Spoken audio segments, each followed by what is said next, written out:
County saw their share of flooding today as heavy rainstorms left people stranded in Malakoff, where a rescue took place earlier today. We spoke with the game wardens to find out how they made it out safely. Wednesday, heavy storms brought flooding to Henderson County.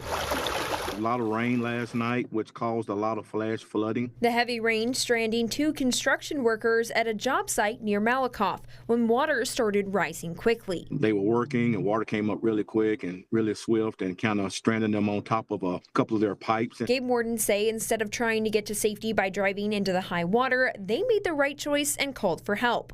Our swift water team, Texas Parks and Wildlife swift water team, and we're able to patrol up to them and rescue those individuals off that pipe and get them back to dry land. He says thankfully everyone was rescued without any injuries, but warns others to take care and stay aware during heavy rainstorms. Be careful of your surroundings, especially when we've had a lot of rain and there's swift water in the area. Right next to the rescue site on Farm to Market Road 2636, TxDOT has closed part of the road.